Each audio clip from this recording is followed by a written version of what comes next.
How are you dressed? Bam, we're live. Hello, Uh, why are you dressed? Why are you dressed? well, it's a little colder in Chicago today, so I kept the shirt on. How cold is cold? 50 and rainy. Okay. All right.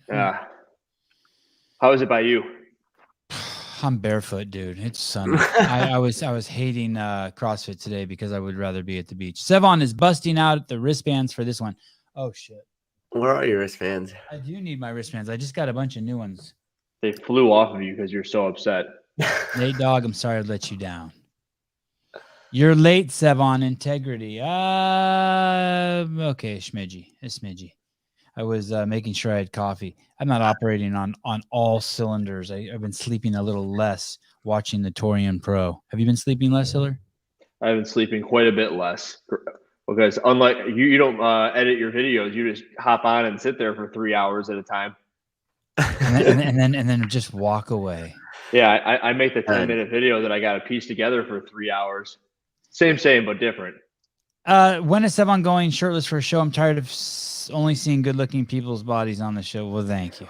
That's appreciated. Take that shirt off, Sevon. Let's give the people what they want. Is that? I sweat. Anytime that comes up, I just start sweating. I get uncomfortable, like it could actually happen. See, I thought you were blushing. I am blushing. Let's start the show with this. One of the greatest stories this year would be, could be, should have been, cannot be Scott Panchik's comeback. He pushed through last year in a way that I would guess, I don't know this, but I would speculate that he pushed through the games last year in a way that he would not have pushed through if he wasn't retiring. Basically, he was hurt. He pushed through. He did great, but he was super injured, and we basically saw a three-legged horse hobbling around. But he's so gifted, he still did well at some of the events. We thought he retired. He went out, like a true warrior, died on a sword. But then we slowly saw him creep into the open. And we started seeing his Instagram doing more and more training, and he's just acting all chill. And then he does good in the open. Then he does good in the quarterfinals. Then he comes here to the semifinals with the big dogs. And at this point in Scott Panchik's career, he's the guy, right? He's sitting in there in the sort of in that Rushmore status with Froning. I don't even know if they have. I don't know how many people I would even put up there with them. I don't even know if Tia might be there because she has so many wins, but she hasn't been around as long as Scott. You got to put Tia there if you're gonna. Yeah, she's got to be there. Mount Rushmore. How many are there? 4 or 5? I don't know. 4. Let's say 4. There's a longevity component to him, and a steadfast, and a continuity, and he's just great. He's and not only that, he's just a good dude. He's the kind of dude like if you have kids, you take your kids to go play at his house. We'll take your word for that one. Today, and I can't go back and show you the video because I already got reported yesterday for using CrossFit's video, and I got my first strike on my YouTube channel. I don't want to get any more of those. So you're gonna have keep it under 7 seconds. You're gonna have to. I'm not risking it. You're gonna have to take my word for it. But he was injured today in a workout. It was the rope climb workout. Why does that matter? Because that was one of only 2 workouts that were programmed by CrossFit Inc. CrossFit Inc. forced these workouts on the semifinals. They chose this specifically for every semifinal. This semifinal then does this workout, sets it up, all the athletes do it, and Scott gets injured on it. Well, what you're going to say is, that could happen in any workout. Could it? Nope. It's 2022. The CrossFit Games started in 2007, and you're telling me that no one's figured out that you shouldn't have a shitload of rope and a ball on the ground, so when these guys are moving at breakneck speed, they don't have a chance to roll an ankle? But the story gets crazier, and I can't confirm this because I can't see the video. You would think, oh, what happened? So Scott stepped on the rope and re-injured his knee. No, he didn't re-injure his knee, what I'm hearing. He hurt his good knee. The guy is there trusting the setup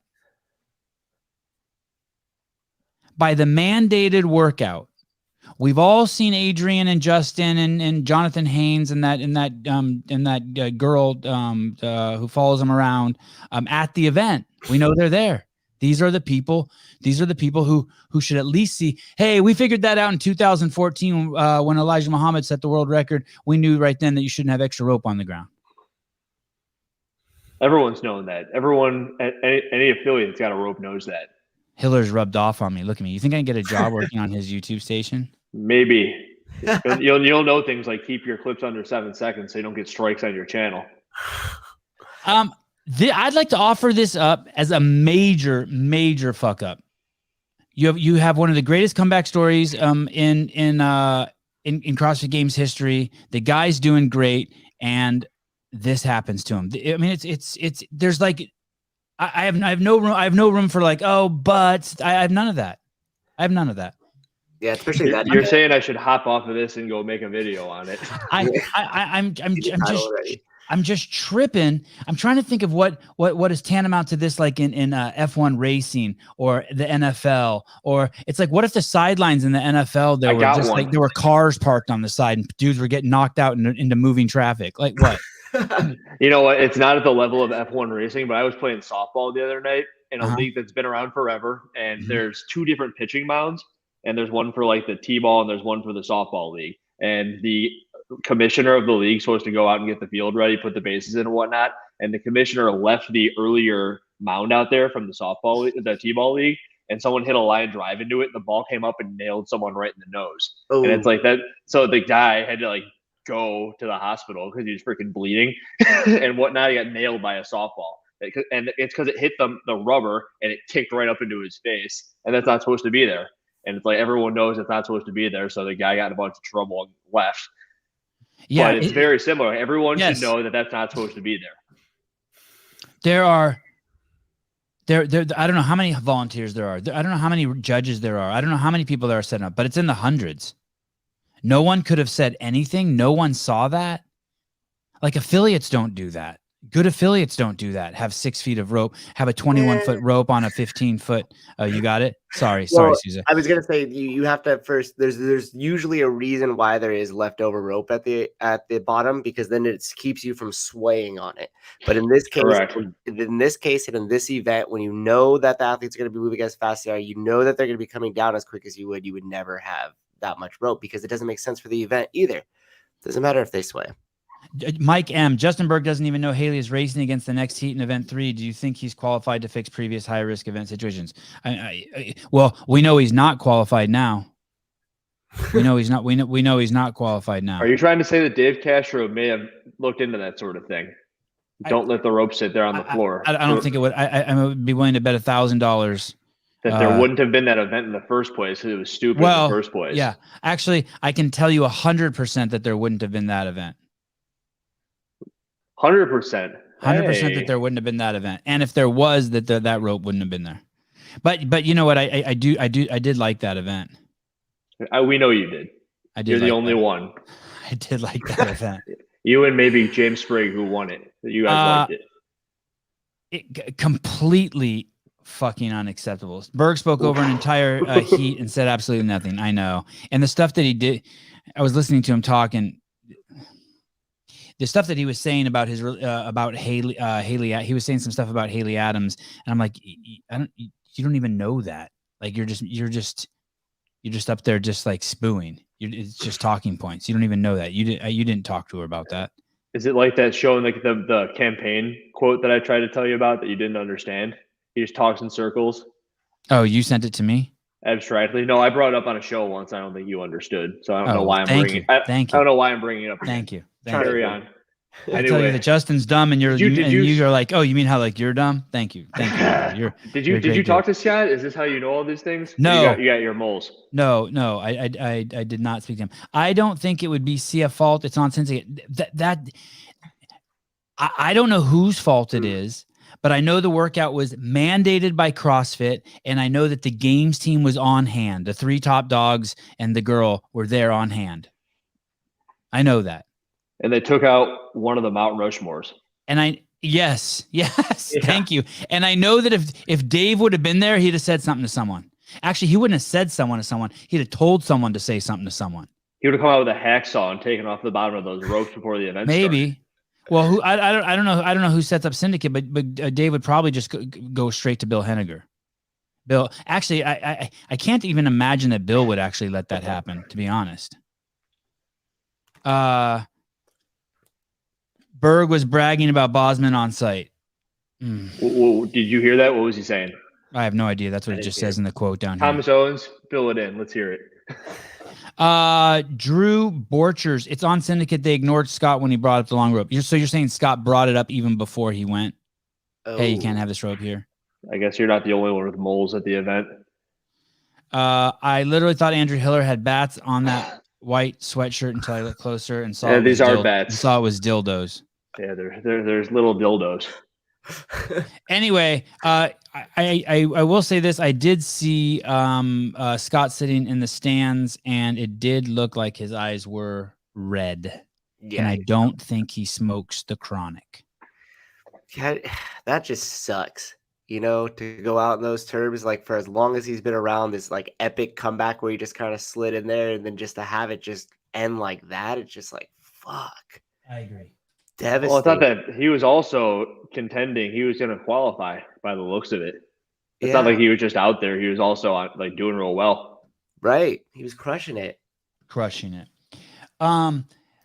From there, let's go to something a little more fun. Yesterday, someone had started a rumor that the programmer over at Torian Pro had said that it was impossible to clear the interval workout in 2 rounds. And she did it with a second to spare. Although I do see that people are calling Hiller to come verify that. They're concerned that maybe she came in after the timer. Yeah, well, it's Tia. We'll give it to her. Yeah, it was Tia. She was going to do it anyway. You know what? It's just because it's good for it. Whatever the clock said there, Tia says that she did it right. So we have to assume she's not lying to us. Tia would never lie. But someone had said that she flipped the guy off. And I thought I just couldn't see Tia doing that, but there's actual video of it. If you can you click that Instagram? Do you have that, Sousa? Did you see the email I sent you? I made it. It's just right at top on page 1. Have you seen this yet, Hiller? Now it's her edited, flipping them up. so no, I have not.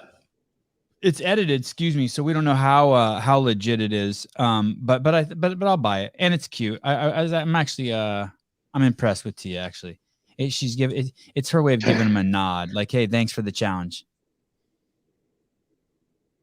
When the programmer says it can't be done in 2 rounds, boom, and then they show the guy, right? And I did see there he is. He's a good dude. That guy? No, I don't, but he took the bird like man. I do know the guy. It looks like Wiki's the one who filmed this. That's the South African, Australian, French dude. And I saw him in all his buff glory out on the field with his camera and his cool gimbal. So he's buff? He's buff. Yeah, he's buff. Okay. He's buff. I've never seen him with his shirt off. I think he's buff. And everyone's buff to me. You go to a site and see what's his. Okay, find that guy's Instagram real quick. Let's see if he's buff. Wicklito. Wow, that was cool. There, yeah. Is he buff? Oh yeah, he's pretty buff. Yeah. I didn't know. I've never seen him. Nice. But he could lose 5 pounds and be an ultra marathon runner, skinny little fucker. So you never know. Why are you saying that? Just to fuck with them. Wiki, you're 5 pounds away from running a 100-miler. That seems awfully rude. I don't know about that. It is. I think he's 5 pounds away from being a games athlete. Just put on 5 pounds. True. Good point. Good point. Right in the right spot. There you go. Glass half full right there. Yes. Wiki, if you want to be coached by me to be an ultra marathoner, DM me. If you want to be coached to be a games athlete, hit up Hiller. He can put 5 pounds on you. I'll take 5 pounds. I'll put him on the assault bike right there, but that'll go the wrong way. I got a question for you guys. I got an answer. Were the athletes allowed to use their legs on the descent? I didn't see any of them doing it with the exception of a few females, so I'd have to say yes, they were allowed. But I wasn't in the briefing, so I don't know for sure. And I thought I heard any of that. Go ahead. I thought I heard that they weren't, and I saw the majority of athletes not. But then occasionally I would see someone pinch with their thighs or even use their feet. Yeah, well, they're allowed to do that like super descent, like that the fireman pole descent that you've seen, and you're allowed to do that. But a lot of the times it seemed wasteful. Do you know what I'm talking about? When the descent is most of the rope climb. If you control it too much, then you're slowing yourself down. And if there was no controlled descent required, usually they had that piece of tape that you had to come down. It was like a third of the way down the rope, and that's not there at all. It wasn't there? No. Correct.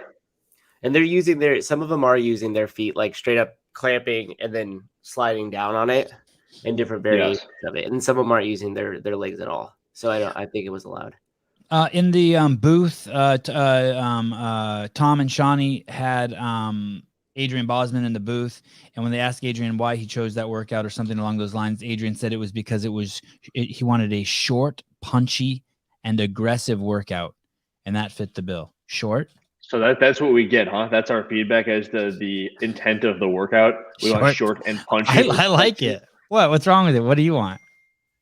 Do you want to hear something more like I wanted a zone 4 workout that was in the I'm not James Fitzgerald. Do you think I'm James Fitzgerald over here? No, I put up the Froning video, and before he put on the Mayhem Classic, every single event, there was like a 1-minute tidbit just kind of telling us exactly why the events were there. Either because they were talking about something in the past or how long they wanted to be, talking about the rep schemes, that sort of deal. So every video I put up this weekend is kind of feeding into everything that we've been talking about. Why is this here? Short and punchy isn't something that you would have heard Froning say a reason as to why he programmed an event. He had way more depth than that, if you will. Yeah, but but Adrian knew his audience. He was on with Tommy and Shawnee. Oh shit. Shallow, very shallow. Souza, do you have echo bikes or assault bikes at your gym? We have assault bikes. Oh shoot. Well, what are you getting at? Souza, can you please solve an argument between Andrew Hiller and myself, Travis Bellinghausen? Echo bike cows are harder than assault bike cows. Yes or no? I think the big difference is with the Echo bike is that it doesn't give a bunch of like calculated stuff. Like on the assault bike, you could just rev that thing up to like 100 plus RPMs and then just kind of coast it out, and all your calories catch up. As opposed to with the Echo bike, you don't have that same. All right, Susan, if you were going to do a workout, let's say it was 20 cal Echo or assault bike, and then you were going to do, I don't know, a 400 meter run. Let's say it was a repeating type workout, 5 rounds, 20 cal, 400 meter run. And how long is each 20 calories going to take you on either bike? I don't know, like a minute, maybe a little bit less. On no matter the bike, right? I don't know. I don't have enough experience on the Echo bike to really say. I've only kind of warmed up on it and just done a couple of things at like visiting gyms. He's not a good source. He can't fix this argument. Where's Taylor Self? He can't fix this argument. So, all right, what do you think, Stefan? You have any input? I just don't like the Echo bike. It feels like it's run by a belt instead of a chain. It doesn't feel like a bike. It feels like it slows down on its own. It's just not fun. My big thing between the two of them is that the Echo bike is a little bit more taxing on the upper body, and the assault bike is a little bit more taxing on the lower body. So I think that the females in general are a little bit more impacted by the Echo bike. So if there was any sort of an argument to this, I would say the Echo bike calories are harder for the females than the assault bike, because females generally, compared to males, have less upper body mass and muscle to power the bike. That's my circle of thoughts on those two machines. Do you own both? No, I just have this guy. But at the affiliates that I train at, they all have Echo bikes. So they take about the same amount of time. Does someone want to answer this question for him? Did I see that? Did I see that? Can you believe that? They have the same lifting complex? Who the fuck? This is blasphemy. If I ask this question, you guys would beat my ass. Did I see that Torian and Syndicate had the same lift complex? Did you see that they use different weights? One used kilograms and one used pounds. Did see that? I did see that. Kilograms are made of water. Pounds are made of iron. Kilograms were used at the Lowlands. Sorry, Torian used pounds. Syndicate used pounds. But do you want to explain to him why? What's going on?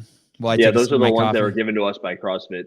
CrossFit put out 2 workouts a week before the events that were standardized amongst. It's been talked about a couple times. Both of them were disastrous for athletes. Yes. One has been now at this point more disastrous than the other. The other one isn't so bad, with the exception of the Superman fail. Right. Christine Colendrander in Is that the Syndicate? That is the Syndicate, yes. She was kicking ass on the rope climb workout. She didn't twist her ankle like that goofball Scott Panchik, and but she did miss her last rope climb, and that cost her the heat. Is that one of the things that you had mentioned in your video that I was obsessing on? Would that does that bother you that she was gonna take first and instead she ended up, I don't know what she took, 10th? No, the thing that was, she didn't get a no rep call on her. She just couldn't get to the top. I believe she was right there, and then she just couldn't make that final touch. And I think she did that 2 or 3 times in a row. Which I think she ended up getting 15th. I think she ended up getting 15th when she should have been like, top 5. Correct. Yeah. So, and no, the issue that I had with that is that there was the probability and possibility of a no rep occurring, which would then be similar in like the placing down the leaderboard, but she didn't get no rep. She just couldn't do the climb. When you do that, when you do 9 climbs and then you go up and you miss one, the next time you go up, you don't know if you're going to get it, no matter how long you've rested, right? You're like, at 10 seconds, you're like, maybe now, or at 20 seconds. Accurate, and it's been a travesty to see these athletes going as soon as they do after. It's like, what were you thinking? Yeah. And then every single time you do exactly what you just said, Simon, it gets worse and worse. And then they just keep on going. They're losing their minds. Like, who's allowing them to do this? Where are their coaches? Where's their headspace? You're basically saying that if they would have waited 30 seconds, they would have gotten it. But they wait 10, and now they need to wait 40. But they only wait 20 this time, and now they 100%. Need to wait 60. And it's just it's just a cascade of just disasters. You got that. Spot on. So yeah, that was happening with her. And there was a male. Was it Tudor? No, that wasn't Tudor Magda. It was Garrett Clark. That was the same thing was happening to him. He just kept on going up the rope. Without taking the break he needed. Correct. Yes, on the male side. One of the times, how did Justin do in that workout? He did well. I think he took 2nd behind Sprague, or he was right there. 7th overall. All right, he was right behind Sprague though. They were all so close. That was the issue I had, Sevon, was that everyone was going to be so freaking close. But that's what Adrian Bosman wanted, short and punchy. Right. The commentator said that he missed one of his jumps. I didn't get to see that. I wish I would have got to see that. That's interesting. Like he was running towards the rope and he jumped and missed it. It was not anything impactful. He just kind of missed it. It was like he went to go grab it and he missed it and fixed it almost immediately. It may have cost him 1 second, which I guess could have cost him something, but he still finished 7th and is still in 1st place, so it's no big deal. Well, why would that happen? Is that a focus issue? No, it just kind of happens with a rope climb every once in a while. It didn't cost him any places either. The next closest person behind him was like 3 or 4 seconds. It was no big deal. At the Syndicate, we're 4 workouts in. We have 2 to go, and in 2nd place is the man, the superhuman, the 19-year-old. Yeah, that's pretty awesome. Tudor, make America great again. MAGA. Let's just drop the D. We'll just drop the D. We understand why you're a big fan of his now. Coached by the wonderful James Townsend. He's already been alluded to several times today or this week on the show. As if you want to get strong, that's the place to go. Former coach of Mal O'Brien. Oh, by the way, someone did send me pictures of on day 1. I did see pictures of Fraser and James Townsend talking. There was a podcast out for those of you who don't know. This is fun stuff. There was a podcast out James Townsend went on, and I don't think he was harsh, but he basically said he said no hard feelings that Mal went to Fraser, but that I'm paraphrasing, but the communications were 0. Basically, like like show me some fucking respect. You know what I mean? Like break up with your boyfriend face to face. Break up with your girlfriend. Quit your job to your boss's face. Don't send him a text. What are you, a fucking millennial? And so I think in this case, yes. I think he's very familial, this guy. I think loyalty is a premium for him, and he sees people as you're either in his family or you're not. And And when he brings people to his gym, I think it means a lot because he has his 2 daughters there who are clearly everything in his life. So when you get close to this man, you're close to his daughter. So I'm just sort of painting the scene. Mal O'Brien made it into that scene. She was showing a lot of signs of success. She had also come before that from Elijah Muhammad, who is also, I think, pretty or close enough to James Townsend. So there was some familial shit there. Then Mal left, and James went on a couple podcasts after, thinking about it for a couple months, and he basically said, hey, this is bullshit. Matt's not talking to me about what the fuck happened, and her parents aren't, and her agents aren't. No hard feelings against Mal, but the adults should have fucking handled this different. Then those podcasts were pulled down supposedly because Mal's agent, a guy named Bijan, supposedly, I don't know if this is true either, but supposedly got lawyers involved and said, hey, there's some defamatory comments made in here and you need to pull down these podcasts. And I think both the people, I think it was maybe Make Wads Great Again and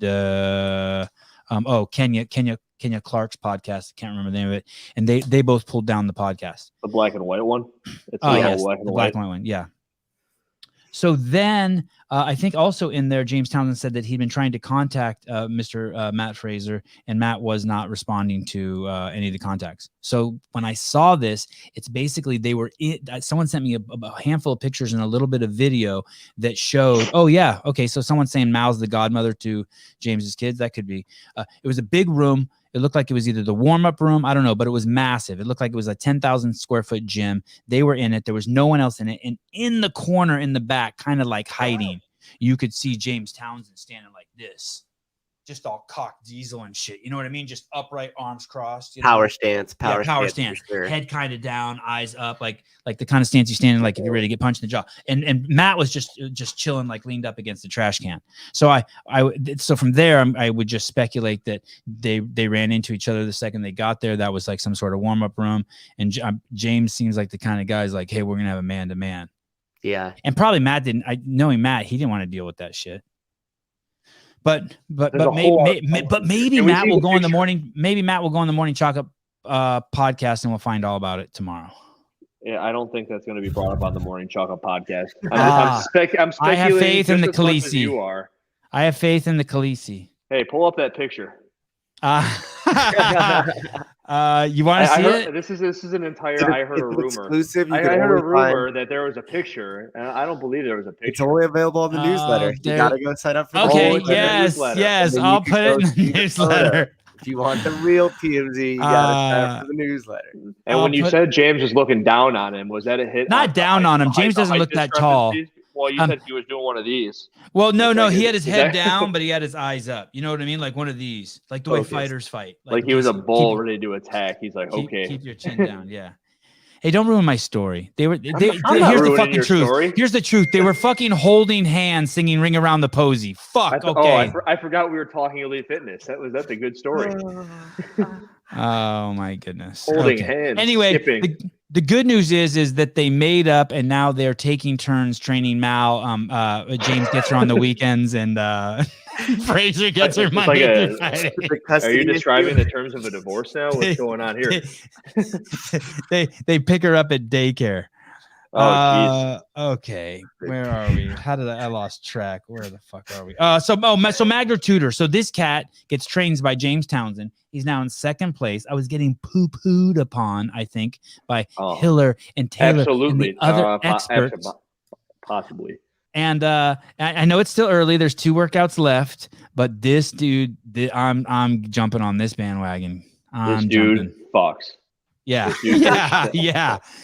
That's what you were trying. That's the adjective you were looking for. Yes, I like it. Magna fucks. But not in the traditional sense. We use that the same way that the Australians use the C word. It's an adjective describing badassery. Yeah, and our love for him. Yes, he gets down. Yes. When he eats, he gets every crumb off the plate. Damn, you've seen him eat and everything? Yes. Well, look at him. He can snatch 300 pounds. He eats well. I think I do owe the Khaleesi an apology. Not that I attacked her directly, but I was poking fun on my Instagram because the Morning Chalk Up had reported after we reported that Rich Roney might go Masters. But the truth is that the Khaleesi actually broke the story before me. They just hadn't published it yet. I bowed down to you, Miss Khaleesi, And I apologize for the I apologize, but I was just teasing, but I apologize. Anyway. She's cool. I like her. I'm on the Colton Mertens I like her too. I'm on the Colton Mertens bandwagon.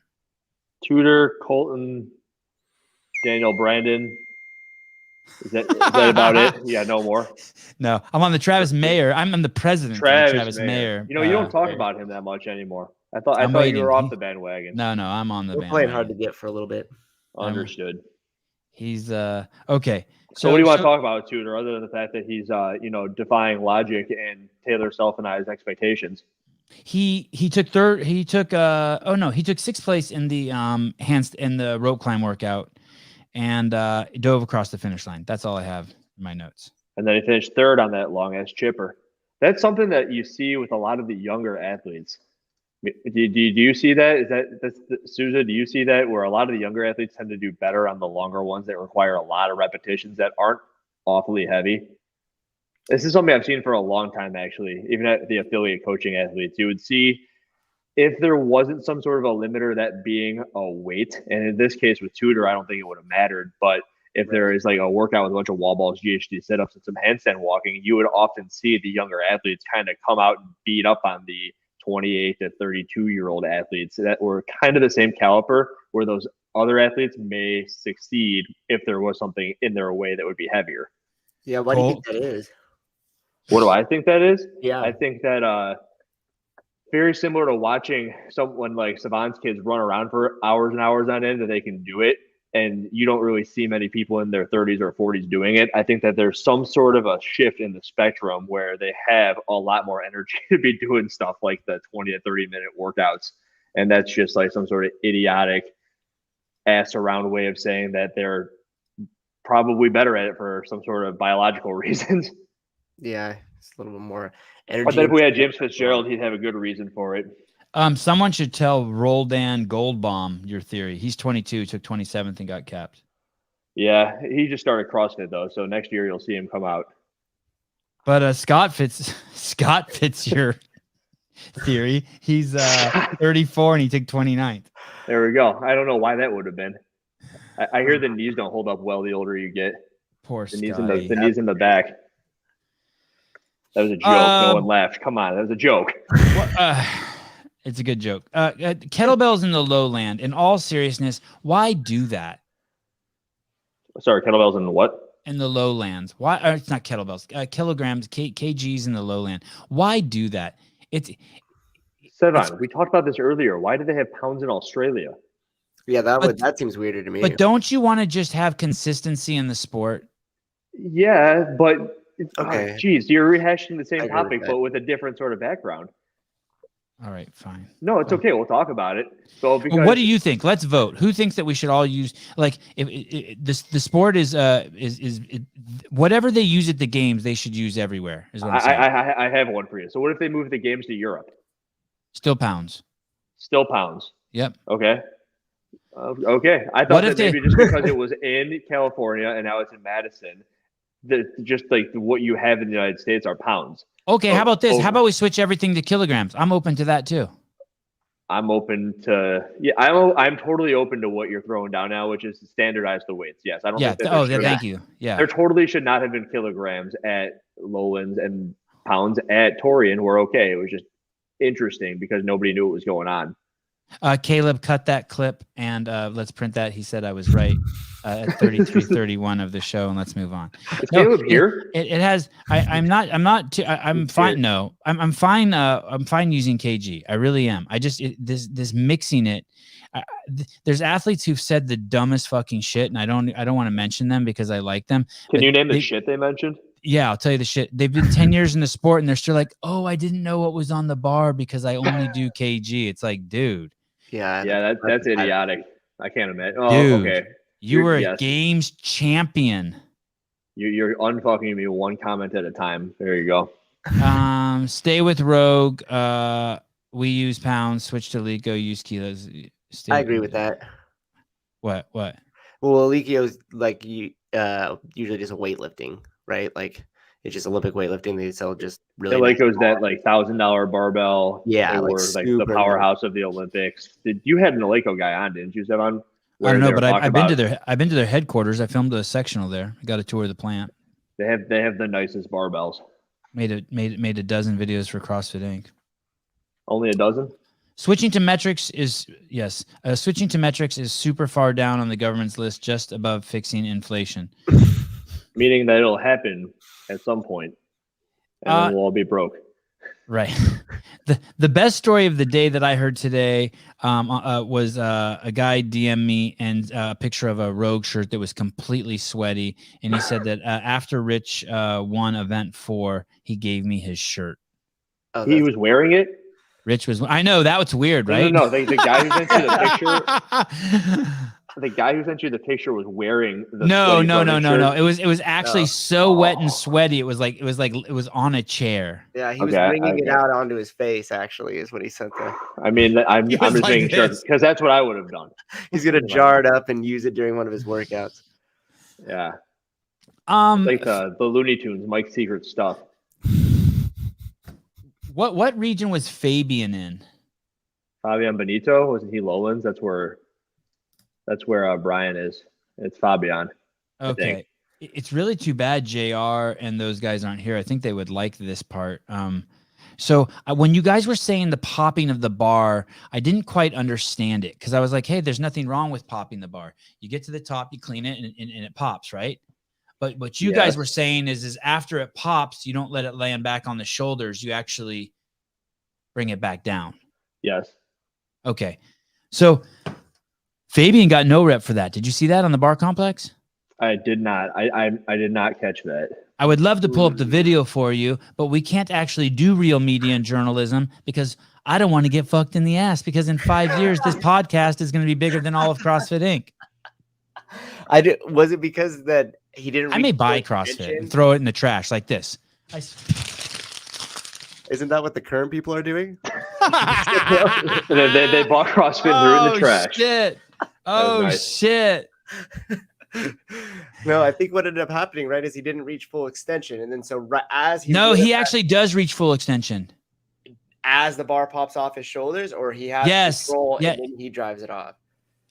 Well, that's kind of no. He never has control. I think that's what Andrew was pointing out to me in the last show. Go ahead, Andrew. Sorry. That's what we were pointing out with Tia. When she completed her second lift, she had to do an extra clean because she got no rep for apparently not extending her knees. And the discrepancy between the two is exactly the same. Does he have full extension? I guess technically you could argue that there may have been a fraction of a second where he was standing there with the bar on his shoulders, with his knees, hips extended, the bar over his midline and everything. But in that fraction of a second, it's hard to miss because the bar's launching off of his shoulders and then he's re-racking it for the hip. And with Tia Toomey's example, she stands the bar up. She's there for maybe a second and a half. And in that second and a half, her knees are just barely bent. And she got no rep for it. So if she's going to get no rep for that, then also this guy should be getting no rep for launching the bar off of his shoulders because they're about the same. They're just different. Same, but different. The metric system is superior to freedom units in every imaginable way. I can say that as a 100%. The metric system is this foot and inches and 5,280 feet in a mile thing is just idiocy. But it's our idiocy. But it's idiocy. Yeah. Tommy's in the house. Good to see you, brother. You can open your eyes. My pants are on. Wow. So what Fabian did is he got no repped because he didn't have control at the top. He was cycling, right? And he popped the bar off, and then he kind of did that thing where you let go of it and you grip and you turn it down, you bring it, push it back down. He didn't have control at the top. The judge saw it the first time. So you see the judge is kind of far away, is like this, standing up and sees it. And then as he goes to do his next one, he gets on his knee and gets in closer. And at that point, oh shit, you're fucked. Like, oh hell no, not this time. I gotta make sure it's not gonna happen this time. Yeah. And so this is the question for you. And there's a lot of questions around this. The judge saw it the first time, leaned in, and then called the second time. Should the judge, and should isn't the right word, could the judge have said to him after the first one, Fabian, control it at the top, my friend? Could he have said that? Is it the I didn't understand you. Is that an accent? Yeah, some sort of I got you. This is Lowland's accent. Yeah, he didn't have to, of course, Sousa, right? It's not his job. But why not? Why not? If you weren't sure, why not just pop that off at him? Right.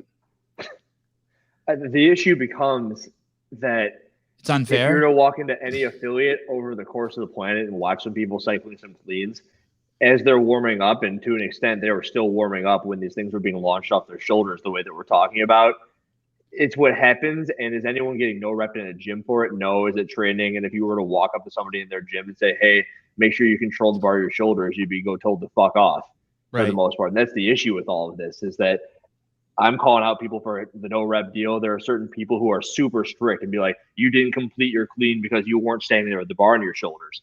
And the answer is, are they correct? Yeah, they didn't complete the clean because they launched the bar off their shoulders. They didn't show control. But as the athlete also do that, doesn't matter for the athlete in that instance. It doesn't matter. It doesn't. There it is. It doesn't matter for the athlete in that instance for that movement, because if they wanted to, they probably could have stopped. In this competition, they have to tell you in the briefing whether or not you need to stop. So there needs to be like an Adrian Bosman there saying, you are not allowed to do that bullshit that you do in training and launch that thing off your shoulders. Is that being briefed there? We don't know, because there isn't a worldwide briefing like what I talked about. Well, they probably do say that you need to control it. They probably do say you need to control it. So then he should have been no rep. Right. Okay. And he shouldn't be arguing. Okay, fine. I hear you. I hear you. And someone did say in the comments that he was in the back arguing with his judge, and I definitely saw him talking to his I think it was his girlfriend or some lady. Like, he had his girlfriend judging him. No. But he was talking to someone in the fans who I imagine was his girlfriend, and basically while the judge was there, and I pictured him saying out of his mouth, "Yeah, this guy fucking no rep me," and he was like trying to explain to his girlfriend. They were all within like 5 feet of each other, but it sounds like he kept arguing in the back. Now I want to take this one step further, and tell you something I heard Chase say. Where is that? Fabian's judge. Oh, here it is. So Chase is saying, so after that happened, in the next heat, I can't remember who had that same judge, but Chase said it's the athletes need to know who their judges are. What is this? The umpires at the MLB? But here's the thing. There's kind of a what he's saying is true, even though it shouldn't be that way. It's not realistic. What I'm saying is that I had a friend who was a professional arm wrestler, Travis Bajan, and he said you're always arm wrestling two people: the guy you're arm wrestling against and the referee. You have to beat both of them. If you blame the referee for something, you fucked up. You already know. That doesn't work that way. Okay, it doesn't matter. Well, at least you knew what I was trying. I know. That was good. No, I like it. You can start doing that. Thank you. Can you get that notarized and send that to me so I don't get another point on my YouTube station? Copyright. So he's right. On one hand, you can be blaming if you want to see it, blaming the event. The event should be this, the event should be that. But you as the athlete, do you want to fucking go to the games and win or not? Do you think fucking Tia doesn't figure out who her refs are? That Shane Orr's not up there and goes, okay, you got the guy who can't see good. Don't worry. Yeah. These motherfuckers know. No way. That's a great You think that they're walking around the Fraser type notebook and like, all right, we had this judge back in 2012 and this judge didn't like your. I wouldn't be surprised. And you see some of the. That wasn't in Fraser's book. I'm exaggerating, but on the same hand, if you do need to do your due diligence if you can. And then of course there's people who are there just saying, hey man, like the commentators are saying, like, dude, Medeiros' lockout at the top is insane. There's never a question. So there's those guys too, right? Who are just fucking good. Yeah, like Rich. I mean, he moves so well that there's just never up for a question. Like he doesn't ride the line. But you see some of the best athletes, like when they walk out there, the more seasoned ones, I should say, when they walk out there, you'll watch them talk to their judge. Khalifa was a master of schmoozing his judge. Stand up, like, hey, is this good? Flip him a 20. And schmooze him and lay some of your star power on him. I mean, like a bee will rub its butt on a flower. I'm telling you, you're the entire issue with this entire thing, Zevon. Rub your pollen on them like a bee. Yes. That's what you're saying. No, that's the whole issue. Yes. Hey, did you know how many Instagram followers I have? I'll send some your way if you don't know rep me. Hey, what if Rich told his judge before every event, you can have my shirt when this is over? Well, then I wouldn't blame him for giving him some reps. He had no rep though. I saw him hit a no rep. It was a thruster, his first thruster at the 135 bar in that workout. Got a no rep. That judge will burn in hell. Yeah, that's why he threw his sweaty shirts on when he was pissed. Fuck this shirt, it's bad. He threw up the entire volume that he had programmed out for the next 10 months. One extra. I realized why the games are boring, why semifinals are boring, and it's not their fault at all. At all. I just totally cracked the code on it. The semifinals are amazing. They're the most beautiful people in the world doing some of the most amazing things that we also do. We like the people. There's good stories. There's tons of fun still. Like there is really cool media around CrossFit. No matter all the shit we talk, I mean, there's people like you would never know what the fuck's going on with Scott Panchik if he was in the NFL. You'd have to hear some orthopedic surgeon come out. We had an MRI on him, and we're having some of the finals. But shut the fuck up. And then he's going to go in a week from all the HGH. Not Panchik, but the people in the NFL. Oh, Scotty, I'm sorry, Andrew had to go at you like that. I said it wasn't Scotty. Someone said it was. So anyway, I'm waiting for the point where you tell me why the games are boring. And it's not the game's fault at all. Will you bring up this this Instagram clip? I saw this today, and I'm like, yeah, I have this in my hand. How can the semifinals compete with this? And this is the Game Boy Advance. This is one of the most, every day you see the most amazing thing you've ever seen on Instagram. I can't even believe this is real. This is like Matrix shit. Okay. We have a man who's crossing the street. Now, be patient with this. This one unfolds really nicely. Crosses the street. Oh. Boom. You're fucking kidding me. This is not what you're showing me right now. Wait for it. Wait. Oh shit! And hold on, it's better. Oh shit! I hope Alexis is watching this right now. And there's dude. There's the dude that. Can you believe that? He just comes walking back. One more time. This is. Jeez. I have a story for you, Simon. I have a story. Oh my. How do they have all these camera angles? I mean, that is ridiculous. All right, I got something for you. I one night spent 3 hours watching car crash videos on YouTube just because you can't stop watching them. Right, and I know exactly what you mean. Like, how is CrossFit going to compete with car crashes? Yeah. And how are they getting them? Cars have dash cams now. Like, my buddy's got a dash cam the other night. He's like, you got to see what happened to me on the road the other day. He shows us the dash cam. We're all like, yeah, this is awesome. How is that what you're saying? Yeah. How is CrossFit going to compete with the dash cams? Yeah. Hey, you want to see what happens when a truck full of 32,000 chickens flips over? Let's look at it. I mean, it's just all right. Here's the thing. How many people signed up for the Open this year? Like 300,000. Yes. You know how many cars there are driving on the road?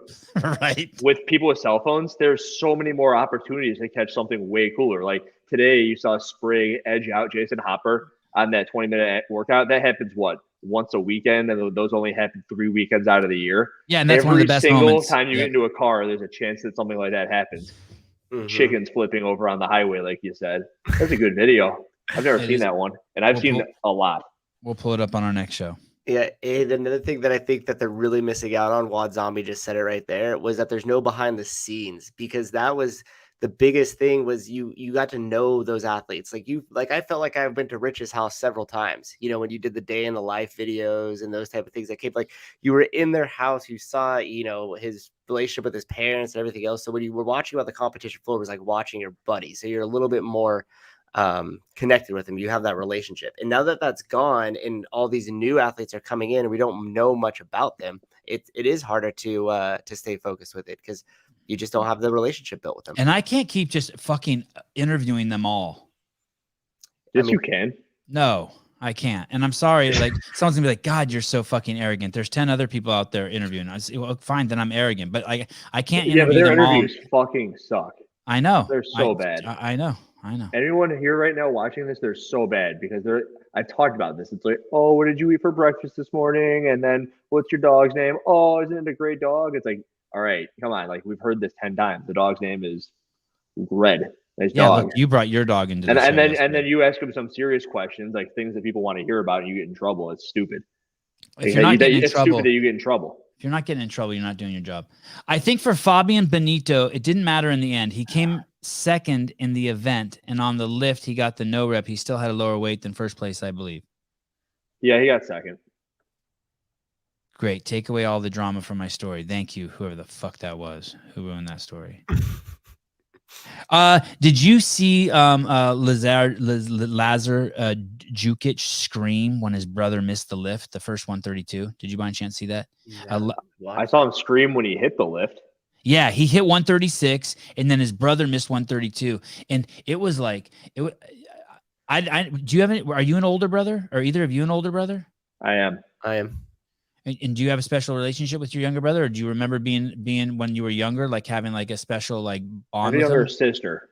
What? I have a younger sister, so I don't know if what you're saying applies here. Oh, you're raising your eyebrows, eh? Well, you can just see. Yeah, that's what I thought you were doing. I guess there was something really cool about it. Like I could tell it hurt him. Like he didn't like it that his brother missed. Not that he was mad at his brother, but it hurt him. Like he felt the miss himself. I just thought it was a cool yeah, moment. How could his brother possibly do that to him if he knew it was going to cause him that much pain? Right. What the fuck was he thinking? Well, hit the lift. And then Lazar hit 140, and I want to come back and talk about that. And then Luca eventually hit 132, which is cool. Lazar hitting 140, I think, puts everyone on notice at the games this year. I don't agree with you. So you still think he's weak as a bird? I don't think it's comparable because the point in the weekend. You think he's the Haley Adams of fucking the dudes? God, you're so aggressive. No, I don't think he's that. I guess that could also be a compliment because she's a top contender at the games every year. Where did Lazar finish last year? Do you know either of you? I don't, but it was clear. I think it was clearly just strength. I mean, he dominated him and Ricky could put on a fucking clinic. If Hinshaw ever dies, they could take over that space. I mean, those guys are amazing.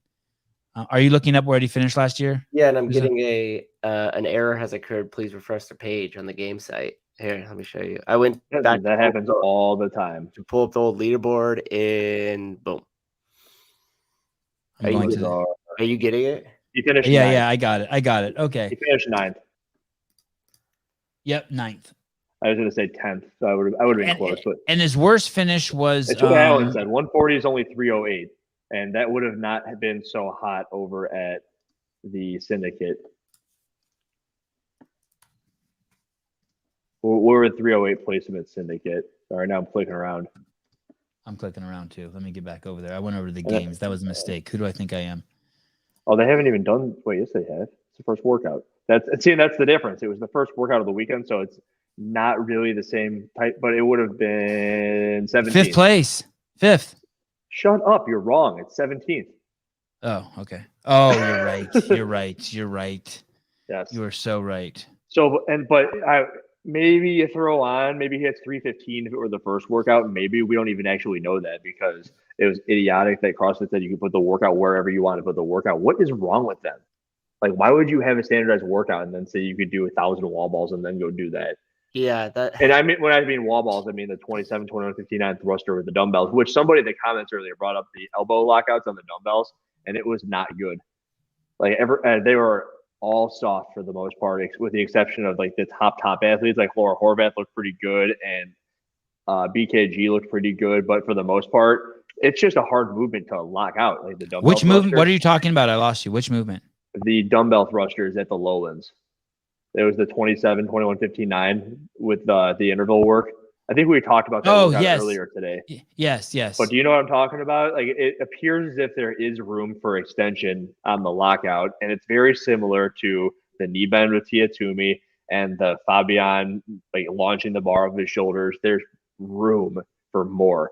And there was somebody who got a no rep. I believe it was BKG.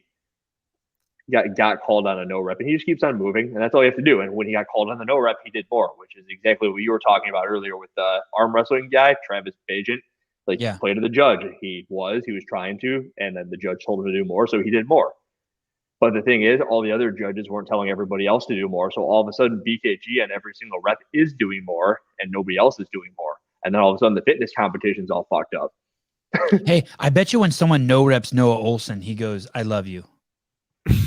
I bet you he's like fucking cycle 135-pound thrusters like faster than fucking God, and he's on like number 17 unbroken, and the guy's like no rep, and Noah's like, "I love you," and does another 10. Saying that right now, do you realize what we did? What? We didn't invite the person we were going to invite on to the show. Do you realize that? Oh shit! She probably didn't watch it anyway. I'm asking if this person's free. Can we have her jump on? Is that cool? I'll send her a link if she says so. Tell Andrew it's called HGH. Where are you reading this? Just in my text. And wait, what? I guess are we talking about Panchik again? When you refer to Scott Panchik being on the juice. I didn't. I keep on telling you I didn't. You didn't. Who's texting you? It doesn't matter. It doesn't matter. Who's texting me? Okay. Oh, you're probably responding to my text I sent in the group chat. All right, what's your next topic, Seven? What do you got? Which event? Let's talk about the events. We haven't done very much of that. My God. Oh my Lanta. Is a call podcast. Okay, so we talked about Lazar. BKG did a 143. Then he looked at the crowd, and then he looked at the camera. Boss. It's a boss. It's a boss. What did he look at next? Look at the camera. I think then he dropped it and then just walked away. But it was such a boss move. He's a showman. Yeah, he's feeling himself. I'm feeling him. Maybe I could send him a BKG. Maybe I could send him a Oh man, the fights are going on right now. I'm gonna see if I could. Oh no, is he asleep? They're 8 hours ahead. It's 10 o'clock there. He's probably asleep.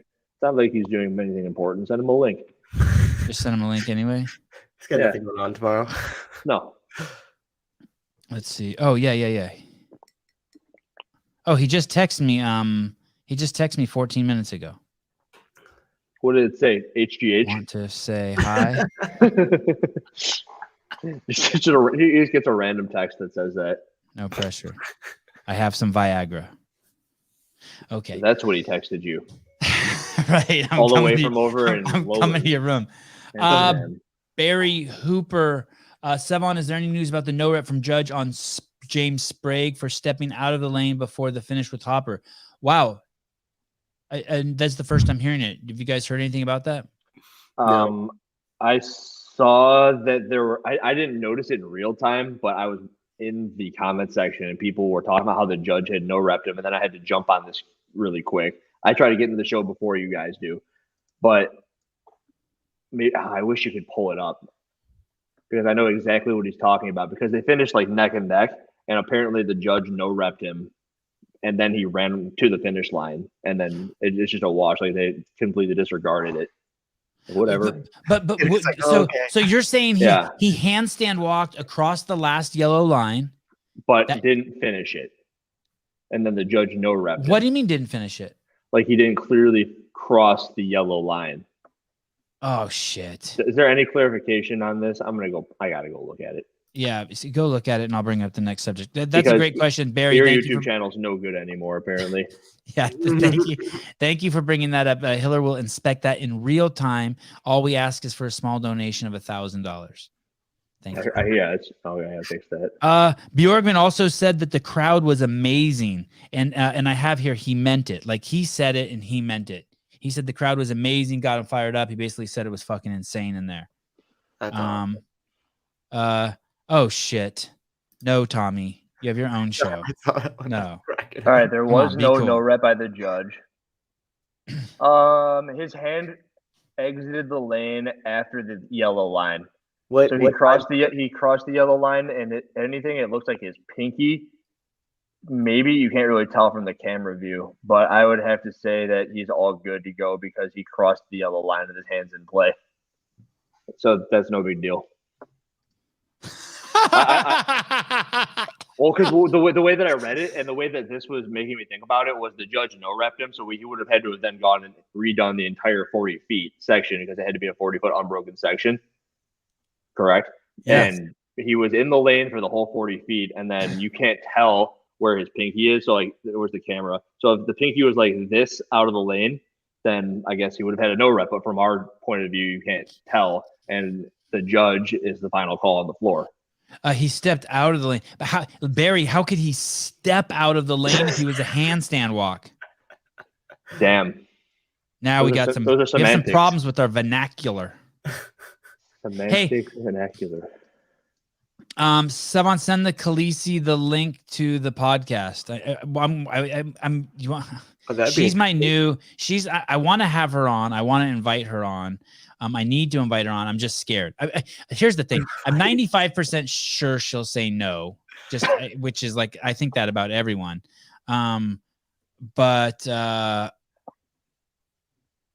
if she says yes, I just want to make sure that I'm like a perfect, like, it's like I feel like it's like having a really important guest in my house. And I just want to make sure we haven't invited her yet, right? We have not. No. I'm kind of scared of her. I'm more scared of her than I was of Hiller. How's that? No shit.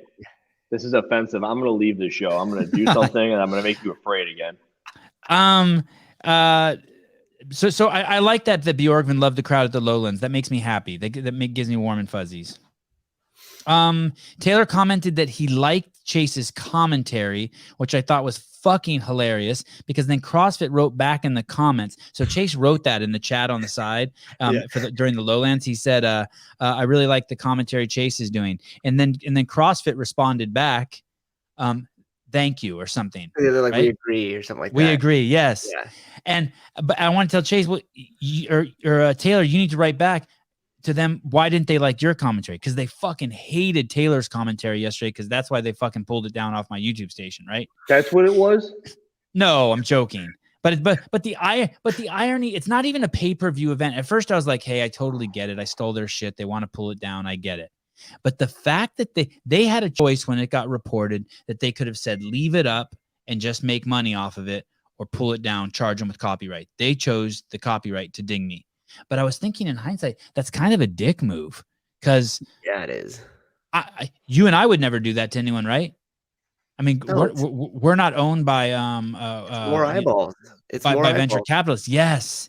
It shows you the monstrosity of their ego. Why not let us just fucking do we're pumping your shit up. Pumping your shit up. We're fluffing your girl for you.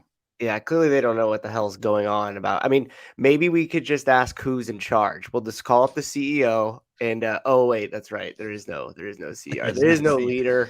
It's just chaos, and it's just there's no CTO. Petty. There's no president. There's no president. Listen. Listen, you ready? Yeah. For those of you listening, I just said it. There's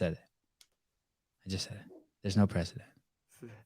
Morning Chalk Up needs to redo it. Joe Biden isn't the president anymore? No, there's no president of CrossFit. The leadership there is thinning out extremely fast.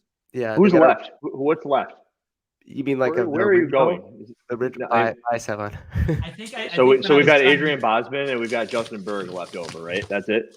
No. We have Carroll. basically got Nicole Carroll, and you got the girl from Waze, and you got the CFO has moved over into the CEO position. They got a CEO now that I don't think they've told anyone. And then the president has. So there is a CEO now. Yeah, kind of, but it's the CFO also. And then the president has moved.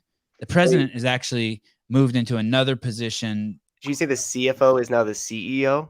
Yes. So that's not good. No, that's not a good sign ever for a company. But let's wait till Tommy and Sean report it accurately. Yeah, well, you don't understand corporate structure, so I know. We gotta wait for the professionals to come and speak. But I don't want to get ahead of myself. That's next week's show. I got all sorts of fun stuff to tell you guys. Sevon, send Dan Bailey a link. Yeah. Right after I send Pee Wee Herman a link. I was talking to CrossFit. And? On the live stream, whoever the moderator is, they were responding to me. They know who I am. That's good to know, because I was always confused. Sure do. They said good afternoon, Vengeance, and I was like, oh, they know who I am. That's cool.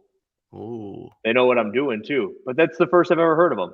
Were they interacting with a lot of people in that comment section? I didn't really see them that They much. kind of No, were. not Yeah, like that. Not like they were with Hiller. Not They like were that. No. They were in and out of like different comments, but Okay. Stefan, check the background. Like someone might be joining us. okay. I don't see They were courting they were courting Hiller for sure. I saw it. It was a nice. They were doing a dance. Oh shit. I'm a spy. See, damn it. Haley killed event 4. First to finish. Yeah. Can we see how the women's standing at the Syndicate and see what's going on there? Yes. Excuse me. It warmed my heart. I want to always see her do well. I'm a fan. Wait, what was that? Syndicate. Taylor, was his name up there that whole time? Oh shit! Yeah, he's totally dominating. What is that? Hey, hit by ranking. Oh, you have it by workout. Oh, look at that shit. That's funny. This is just like golf, so he's actually winning. Okay, and then go to the women. So we have a guest here. Man. Hey, check this. this. She's here. Check this out. This is kind of incredible. Okay, hey. We'll go back and look at it. Annika, what's up? How are you? Good. How are you? I'm good. How is the? Oh shit! Danielle Brandon's hair shit fell on your head. I had this during quarters. I had this since February. Oh, yours fell on her head. Yeah, we'll go with that.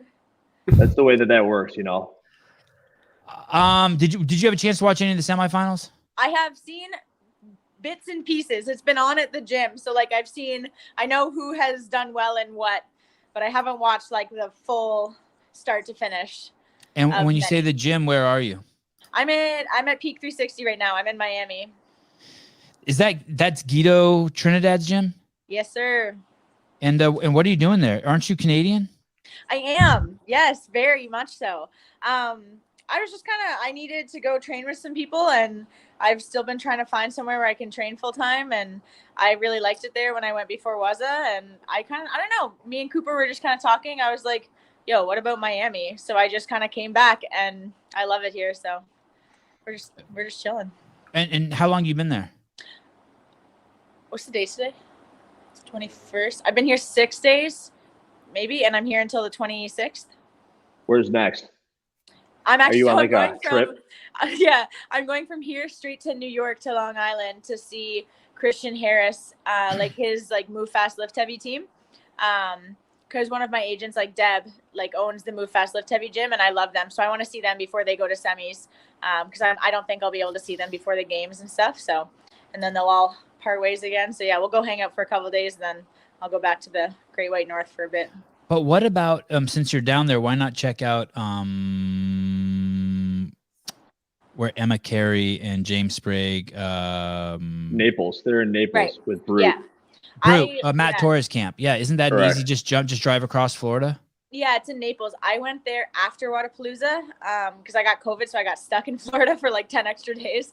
Hey. Nice. But yeah, so I went down to Naples to like hang out for a bit, and I love them. Me and like James and Dallin, like I've known them for years, and even same with Emma because like we did the teens together, and they're great, but not somewhere I can see myself being like full time. And James is gone right now, anyways. He's competing. Dallin's competing next weekend. Like Emma's hurt. I don't know when Phil's competing, but so I just didn't. I think he's at the MAC. I've already been there. Yeah. Or he might be at Granite Games. Granite Games. That's 2 weekends from now. It's one of the nicest places on the planet. I know it's expensive as all get out, but Naples. Yeah. Why? What didn't sit well with you there? The weather, the people. You wanted different training partners. You wanted more ladies, and it's dude heavy, or I don't know. It was just like they had their dynamic. Oh my God, Matt Torres is a great coach. Like I loved being around there, and like it was super fun. But they had like their dynamic set, and it was kind of like their dynamic without me almost seemed perfect. And I was like, I don't want to disrupt that, you know, like it works perfectly for them. And my place wasn't like super clear there. So I loved it. I'd go down and train with them, like just to pop in and stuff. But full time, I was like, I couldn't really I just didn't feel, or like, I couldn't see myself being there full time. Is there a huge difference from being at Peak 360 with someone like Noah versus over at Kotler's gym with someone like Danielle Brandon? Like you walk into Danielle's gym and she's like, "Bitch, what you doing here?" And Noah's like, "Oh my God, Annika." Oh yeah. So you're even more beautiful in person. Please come have a water. And he just stops his training. I mean, is it just like, holy shit? It is very different. It's definitely very different. It's like super different vibes because it's not like a training camp, right? It's not like the Underdogs camp. It's not like the Invictus camp. It's like Noah, and then they have like a super solid group of like high level RX athletes. Like there's another Esteban who's going to South American semis. He's quite fit. Like they have just like a big group of really fit people who just love to like grind, and that's just like so like me. Like I just want to grind all day, right? And it's just like mindset. Dude, like, you sound like a mayhem athlete. Maybe That's you need to get with Haley. They do mayhem. You said you were going to do mayhem. At Peak 360? The like RX group of athletes here, they all train together. They all do mayhem. Like Noah doesn't. They'll like kind of jump in sometimes, but all that group here, they do mayhem. So I've been doing some of mayhem stuff while I'm here. So you're trying to say that is mayhem going to be a stop on this trip of yours? You're going to Naples? No, you're not going to mayhem. No. You haven't got an invite, or you just don't want to go there? Nah. I have a couple friends down there. I know the dynamic. I know it wouldn't suit me. I know enough about myself to know that I don't think I would fit in. What type of dynamic do you look for? Just people like, I don't know. It's just like it just people who have the same vibe. I'm a big like vibes guy. So like it's just a vibe. Like sometimes you meet people and you just vibe. Like they just have like they think similar to you. Like they want to work. Like it's just like positive. You're being built up. Like you're grinding, but you're still like happy. I don't know. It's a vibe. What is the average age in Maples, Matt?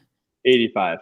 I don't know. That can't be Naples is true. a retirement home. I was gonna make that joke, but I didn't want to cut you off. Yeah, everyone in Naples is just super duper old. Say that again. Everyone in Naples is super duper. I was gonna say rich, stupid old, rich, and rich. Yeah, well, they go hand in hand. You go accumulate wealth as you get older, right? One of my friends just texted me, "Are you watching any semis?" Fuck you. 65.4. Yeah, but that was 2 years ago. This year it's 85. Oh, so they all died after that. They all died. They all died.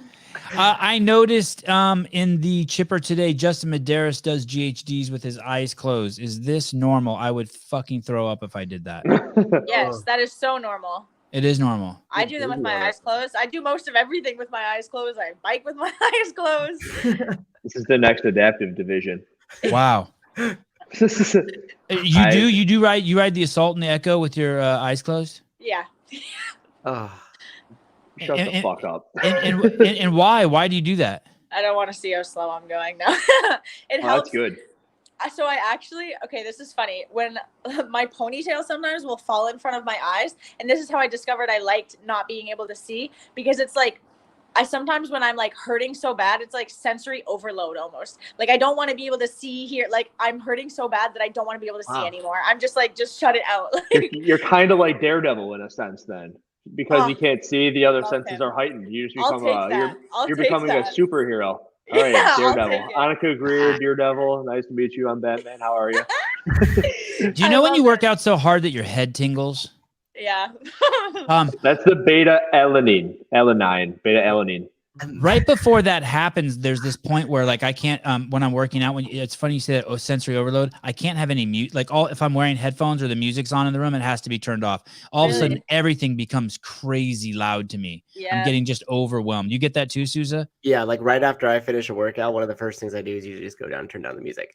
Yeah. Why do you guys work out with music on? I normally don't, but when I do, because I'm a normal human being. It's fun. Not all the stuff is you. If we're on the topic of music, have you heard the music at the semis? It's just the worst ever. I'd much rather. That. Oh, it's terrible. So bad. Much rather listen to nothing. It's that god awful big booty mix, or it's just like a difference. What are you pooping your face up for? You like that crap? Yeah. Every 45 seconds there's a new song, and after you've heard it 3 times through, you know like what song's coming up next. So it's like, oh, here comes this mix of this one. It's like, motherfucker, turn it off. We play that at the gym. That's funny though you mentioned that, because I was going to say, I don't know, I like the music. The big booties are like super overplayed now. You got to get onto the SoundCloud mixes. Some of those are way hyper. Like big booties, like it's like good for like class workouts because they're like an hour long. Like you can play them while you coach. Like, well, do you coach? Do you coach? I not yes, I have not currently. So Souza, you coach a lot of hours. Now I don't know if this is like a coaching a lot of hours deal, but when the exact same song is on, you're like, okay, this song's coming on. We should be at this point in the hour now, because you know the song so well according to the time at which you started the freaking Big Booty Mix. Savon has no idea what we're talking about. I have no fucking idea what the Big Booty Mix is. But he's into it because he likes. Yeah, the look name. at What? lost. 7. Yes, completely lost. But anyway, the music is pretty bad there. They're playing some stuff that no one should listen to in the middle of lifting events, and while there's 15 people in the stands, they're playing like gospel music, which is okay sometimes. It's got a place. Everything has a place. Yeah, you know, I'll lift to that as well. But in event number 4, I saw Alex Smith do the entire handstand walk without walking. Before then, I hadn't seen anyone do that. And then in the heat, without walking. Sorry, without stopping. Without stopping. Alex Smith did the entire handstand walk without stopping. He did all 80 feet. And before then, I hadn't seen anyone do that. And then in the next heat, all the guys started doing that towards the end. Did you see that? Yes. Is that what happened? They saw Alex do it, and he kind of like broke the. No, they're just the better dudes, and they would have done it anyway. Yeah. Yes. What do you think on like 80 feet for a hand? Basically they had to do 5. They had to do, how many rounds does that work out? 5. It was 5 rounds, and each round they had to do a 40-foot, an 80-foot handstand walk, and they could take one break at 40 feet. How would you have done it? Okay, so does the handstand walk go back into the ski or back into the GHD? Ski. Back into the ski, but you also get to traverse the entire floor to get back to the ski, so it's not like immediately after. Right, you gotta probably unbroken then. Honestly, like I can recover my breathing. I find the ski is my worst machine, so like it taxes my breathing more than anything. So like I could do the 80 feet unbroken, get my like lungs back, and then run with my arms like shaking on the way back to get my shoulders back. I'd probably try to go unbroken, like yeah, especially if I know I'm not going to be the first one off the ski, like yeah. This is the meanest thing anyone's ever said. This became the Talking Elite Fitness for a few minutes. Yeah, Bruce gets angry when he drinks.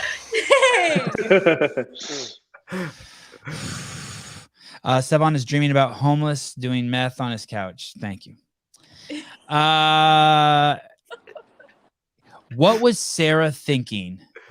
What did Sarah end up lifting? I must have not been watching that closely because I didn't see her make one lift. 93 kilograms. That's what she got, 93? She hit her first lift, jumped to 97, and then missed that, and then went down to 95 and missed that as well. Can you pull up the women's leaderboard, Souza, so we can look at it? Yeah. Is she out, Hiller? I thought that she was going to have a real struggle getting in. Let me confirm that real quick. I looked at it earlier. Yeah, she's probably out. She's 40 points out with 2 events to go, and the people ahead of her are Gabby and Lucy Campbell. So that's going to be, Gabby is the closer one too. I can't imagine her overtaking her there. But like we were saying, it's that Husafel, Carrie, Strongman, Diane. You need like a Laura Horvath sort of handstand push-up vaulter, and I don't see that happening from Gabby. And Laura's way so far ahead that she's clear no matter what on that workout. Yeah, Sarah's kind of screwed. She's out. It's her 4th workout. It was her 4th workout of the day, and it was her worst workout. She went a 10, 8, 6, and I was kind of hoping from there she'd go to a 5, 4, 3, and instead she got a 12. Do you think mentally she's checked out too? Someone in the comments said that there was something wrong with her, and I don't know anything about that. Maybe Mr. Friend will chime in on that at some point because he's there. Something wrong meaning like some sort of injury. Something like that. Like the way I read it was more Ricky Garrard-esque, where he's just not at peak for whatever reason. Are you surprised that Gabby was in 4th and now she's in 5th? Are you surprised she dropped down a spot? No, not so much. I mean, she took 5th and she took 4th. Those are still very good finishes. Mm-hmm. And it's just like, yeah, she's fine there. But shouldn't she be beating all of these girls? Karen Freyova, Matilda Garns, Lucy Campbell. Shouldn't she be beating them? Somebody in the earlier show was talking how is Tia Toomey peaking for the Torian or is she peaking for the games? And I said both. And it's very possible that Gabby just hasn't peaked yet, and she's going to be peaking for the games because she was also like peaked, if you will, at the Rogue Invitational. She finished well there. possible she's just where she needs to be right now, and where she needs to be is still 32 points ahead of 6th place, which is perfectly fine. Is that true? What do you think about that, Annika? When I hear peaking, I just think it's bullshit because I'm not an athlete and I don't know that stuff. I just think of athletes as having 2 modes: injured or not injured, rested or not rested. Do you think that someone could be would show up to this event not peaking?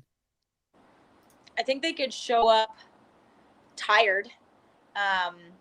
Like if they hadn't, when I think of peaking, I think of like having the perfect amount of volume and then dropping it a little bit while keeping the, like for me at least, I feel like every athlete is different. I mean, because my coach only has one athlete, I don't like myself. I don't have a lot of experience with like how other athletes do that. But when I think of peaking, I think of like going hard, like big volume.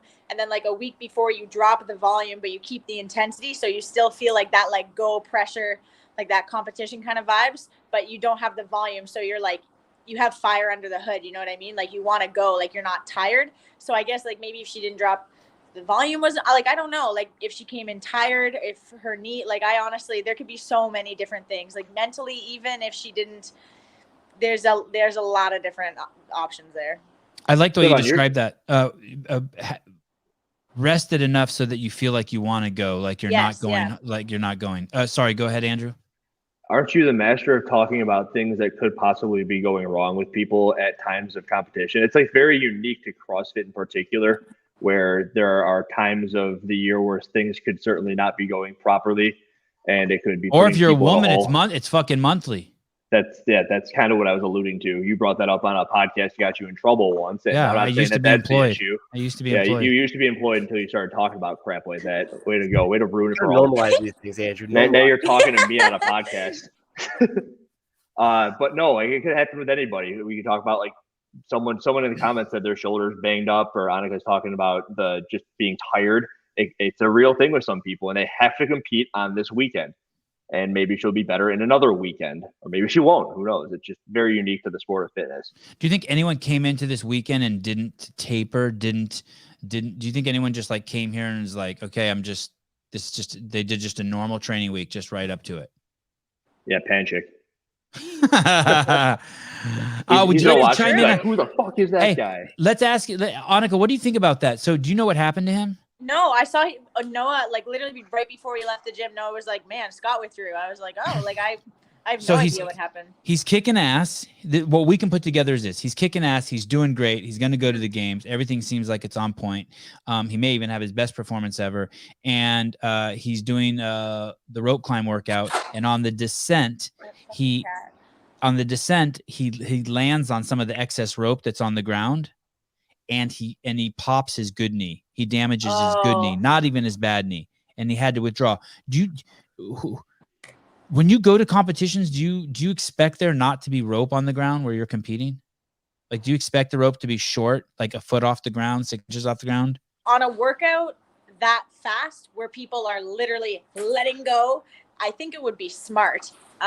So that you don't, because I've rolled my ankle. Actually, didn't Danny Spiegel roll her ankle at the games 2021? Someone said that in the comments. That in the comments.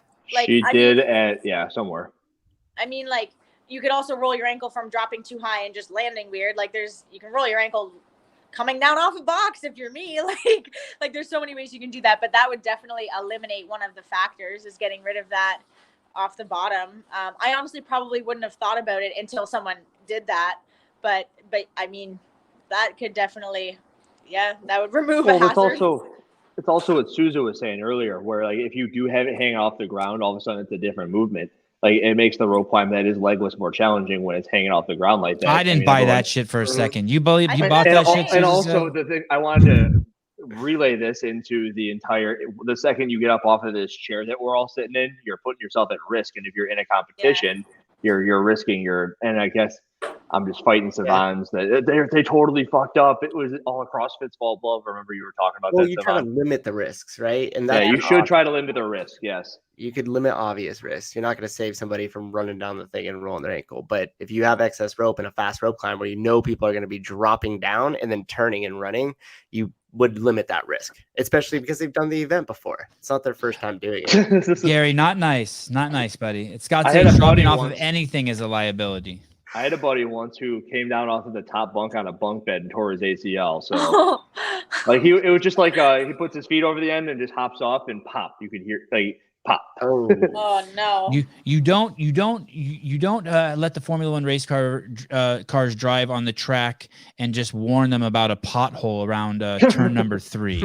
You fucking fill that thing. Is that how analogies work? You can just make anything to fit anything, and all of a sudden it sounds way more smart. Yeah. God, you sound so smart when you say shit like that. But I'm like, God, he does that with everything. What about Tudor Magda, Annika? Did you see this this man who dropped from heaven? This 19-year-old training with James Townsend. Do you know who this cat is? Yes, me and Tudor go way back. Oh my God, I was so proud. I haven't watched a lot of the semis truthfully, but we did, like, we went and rewinded so I could watch his lift. Tudor and I and even James, like, honestly, we had like a little like trio of friends back in like our because we were in teens at the same time, and like we went to Waza together as teenagers in 2020. Like Tudor is one of like the sweetest, I just love Tudor. I haven't seen him, like, because of COVID, I hadn't seen him since basically Wadapalooza in 2020. But like to see him like compete that, because I know how fit he is. He has always been so fit in training. And then sometimes he just couldn't like piece it together on the floor. And like to see him come out like that on the floor, like, and like high pressure situations. Oh my God, it made me so proud. I was so happy to see that. So you're not surprised. He's in second place. I am not surprised because I know how fit that kid has been since forever. I haven't seen him compete. I'm surprised because I'm not surprised is the wrong word. I like know he has the capacity. I just wasn't sure how it was going to go. And then like, it makes me super, it's because, okay, the cats here just knocked over all my rice crackers and we just heard them all spill. It's not my fault. So you know Tudor, you're looking for a training camp, and we know that James Townsend brings up these athletes that are just killers. So you see where I'm going with this? You're looking for somewhere to go. But I have my own I think James Townsend. Oh my God, the respect I have for that man. But I have my own James Townsend. I have my Brett Roberts, and that is my James Townsend. And there ain't no way I am leaving that man. He is my what gym? Like Brett Roberts. What gym does he own? Oh, he owns CrossFit 782, Prince Edward Island. You guys keep bringing this up. The excess rope is like nothing in this workout in terms of making it more difficult. They jump up. I want to see you do the workout with and without excess ropes on, and tell me that there's no difference. If there's one workout that I could do, it would be that one at this event. It might be. I know you were talking about how you were doing a pegboard workout. Yeah, at 140 pounds, you're just murder this workout. I'm all upper body. My legs are only this long. I've seen you do strict muscle ups. They're great. They're only this long. It's just a buff torso. Yeah, that's all I am. Laura opened with 102. Let me ask you, Annika, when you see these semifinals, would you have gone to the games? I was very confident in my ability to be top 20 no matter where I was put. Yeah. Especially if you were put in Atlas, considering everyone's leaving, right? Yes. What was that sound? Is that you? That was the internal angst. That was my existential dread coming out. I have some thoughts about Atlas for sure. All right. You thought you would be top 20 at the games for sure. So no, I don't think that is not a for sure. I mean, top 20, like in semis, or no, it's not 20 that go. It's 40. Sorry. 5. Yeah, it's 40. But 5 from each semifinal that in North America. So you think you would have gone? You think that if you would have gone to Atlas, let's say, that you'd be going? Yeah. Didn't Brian put out some sort of a power ranking saying that was far and away the least powerful semifinal? Yeah, I think definitely. So. And it became less powerful after Mel left. Oh, 100%, because there's like, it's last year, at least with Atlas, even though we had all the Canadians, like it was a deep field. We didn't have any like podium, like previous podium games athletes, but like we had like 10 to 15 people who were all like multiple times games athletes. Like it was deep, but this year it's neither. Yeah. Who those names pop out at you? Well, Caroline Prevost, Danny Herman. Yep. Caroline Prevost. Ellie Scuds. She's a demo team chick. Emma Lawson, Paige Powers. Tori Dyson trained a bunch of years with Katrin, right? Yes, yeah. Yeah, there's no one there who has put a stake in like, hey, I can go to the games every year. I mean, there's a lot of new young faces there, which is cool. Like Paige, Emma, and Freya are all three that I think will be in the top 5. But then you'd have 3 rookies. Like you would have 3 brand new people, assuming that like Caroline Prévost and Caroline Connors, they're the only 2 previous year's games athletes there. So assuming they continue that streak and go to the games again this year, then you're going to have 3 rookies. Like that's wild. But I mean, I know Emma and Paige and Freya, like, especially I'm quite close with Freya and she is ridiculously fit. I definitely think she could go to the games. But it's just like that many like new faces all in one semi with like no huge heavy hitters. It's like compared to the other ones, like it's a little annoying. I wonder what the crowd's going to be like there at Atlas. Bunch of Quebecers. Did you say there won't be a crowd? Is that I thought there were rules and regulations in place keeping the crowd out. Gershwin, how do you know that they cut the rope? Here's another thing too. If you he can use his eyes and see that the rope was cut. All right, fine. We'll check. And we could pull it up if you weren't scared of the strikes. I am very scared. If I send you a screenshot of it, could you put it up there? Because I don't have back end power. That was just you and Souza. Yes. All right, give me 2 seconds. Keep the conversation going. I'll pull it up. Well, I think if we pull it up and pause it, it doesn't play anything, right? I don't want to risk it. I don't want to risk it. It'll literally take me 30 seconds. I'm just worried because I don't know how to sound on text. I went through all my notes. Got it. I'm pretty happy with the show. That's it. Pretty damn happy with the show. We're at 90 minutes. We got Gary Big Chaw. Well, you haven't been here 90 minutes. Oh, okay. I was like, whoa. No, you've been here 18 minutes, I'd say. 100% honesty. I was like, Stefan, we forgot to send her a link right in the middle of the show. Nice. I cracked a joke about Noah, and he's like, oh shit, yeah. Who did you send it to? I sent you a picture. I sent it to you. Souza? I don't know, Souza, yeah. So. Oh, I got it too. Yay. Oh shit. So you guys can see. Let's just clarify for everyone. It is a short rope. Oh, where are you talking about? At Torian? Torian, yes. Somebody in the comments said that it was short, and it is indeed short. Oh my God, Matt. Oh my God, Annika. Oh my God, Andrew. This must have been so hard for them because that rope must have wiggled around so much because it's not touching the ground. Oh, when it's legless, it doesn't matter. Yeah, tell him, girl. Tell him, girl. It doesn't matter. Legless. No. That was good. That's going to be the soundbite. We're going to have listen. saying it doesn't matter. We're looking for a little button to press. Make a note of this, you guys. Andrew Hiller, fucking Mr. Batman. Matt Souza, Mr. Affiliate Owner, who has the LGBTQ CFL shirt. Mr. fucking accept everyone.